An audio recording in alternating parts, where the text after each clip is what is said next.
გამარჯობა, მე მარიანა ვარ. მომავალი კვირა მოიტანს ცვლილებებსა და ახალ შესაძლებლობებს. კვირა აქტიური იქნება როგორც პროფესიულ, ისე პირად ცხოვრებაში. თუმცა, საჭირო იქნება მოთმინება და მოქნილობა. კვირის პირველი ნახევარი კარგი დროა მოლაპარაკებებისთვის.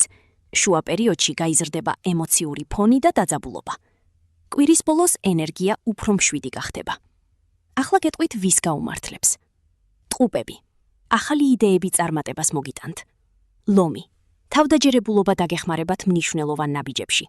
სასწორი. პარტნიორული საკითხებში გაგიმართლებთ. თევზები. ინტუიცია ახალ შესაძლებლობებს გაგიხსნით. ვინ უნდა იყოს ფრთხილად? კურო, მორიელი, ვერძი, მერწყული. ზოგადი რჩევა ყველასთვის. ნუ იჩქარებთ გადაწყვეტილებების მიღებისას. სწორად ნათქვამი სიტყვა ბევრ პრობლემას აგარიდებთ.